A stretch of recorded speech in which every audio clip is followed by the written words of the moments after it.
asshole. Maybe it's time that you start doing things where people look at you as maybe selfish with your time, selfish with your money, selfish with your mind, because your mindset enables you to be disciplined in the other two areas. Gentlemen, what's going on? Have you ever been called a selfish asshole? Who do you think you are, spending all that time on yourself? Who the hell do you think you are, rejecting society, becoming that man of solitude? How many of us have been there, or we're in that position, or people accuse us of being selfish because we spend time on ourselves? We spend time improving ourselves, and other people who aren't on that path of improvement see it as selfishness, as distant, as kind of this narcissistic asshole. You know what? Sometimes men need to be selfish. You need to be selfish. We need to be selfish. I'm going to talk about 3 areas that we need to be selfish in order to reclaim our sovereignty, in order to become better versions of ourselves. 3 things that we need to spend quality time on. We live in this culture today, kind of this utopian idea where everybody's virtue signaling, oh, I'm all for all people, and I'm for this group, and I'm for you, and I'm for that, and they're always screaming it and proclaiming what they stand for. We have this altruistic mindset where it's kind of this selfless concern for the well-being of other, and society's promoting that over individualism, where it's about preserving self, improving self, becoming better. We live in a participation trophy culture where it's about leveling the playing field and everybody's equal in the sense that nobody's better than anyone else.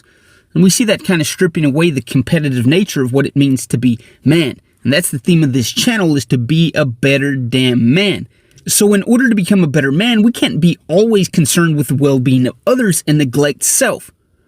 And I love the Stoics, and the Stoics, they have this altruistic mindset. Let's bring philosophy to the forefront of everybody, where they can all enjoy wisdom and all become better.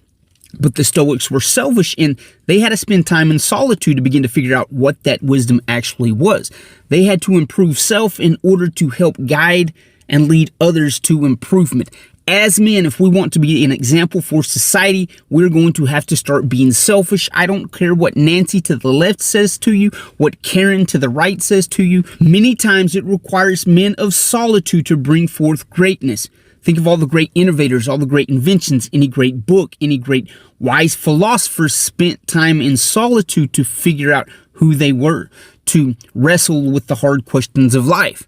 If we want to improve, we're going to have to be selfish. I don't give a fuck what society tells you about this altruistic utopian mindset. It doesn't exist. And it's never even going to come close to existing if men don't go into solitude to figure out the hard questions of life and what it takes to actually improve. We see a lot of leftist Nancys today tossing around these ideas that have no substance, that have no foundation. Why? Because those people have never been selfish in the sense to go and improve themselves. So they're coming out throwing out all these grandiose utopian ideas that have no foundation.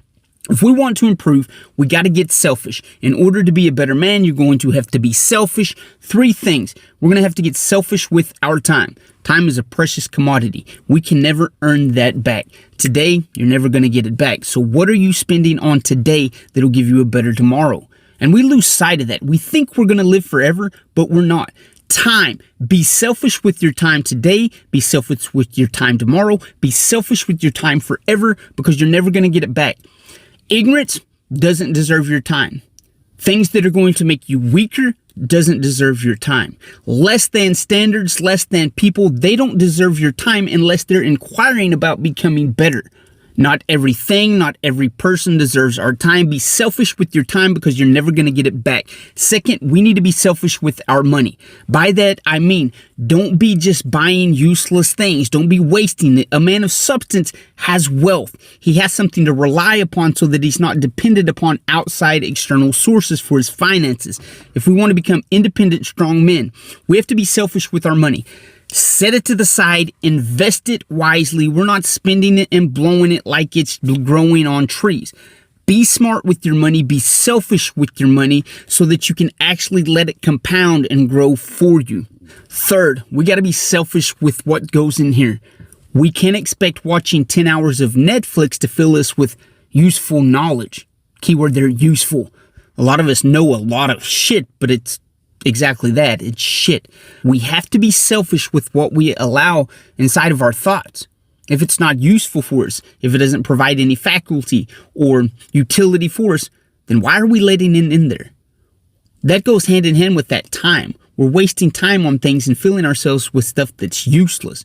Be selfish with what goes in your mind. Don't hang out with people that are going to put ignorance in there. Don't watch things that are going to put ignorance in there. Don't read things that are going to put ignorance in there. We got to begin to build up this mind by being selfish and strictly choosing what we allow to go into our mind, or it will begin to deconstruct the very essence, the very wisdom of who we are. It's time to be selfish, man. If you've never heard you're a selfish asshole, maybe it's time that you start doing things where people look at you as maybe selfish. Selfish with your time, selfish with your money, selfish with your mind, because your mindset enables you to be disciplined in the other two areas, finances and with your time. Love and respect, gentlemen. You will hear from me next episode.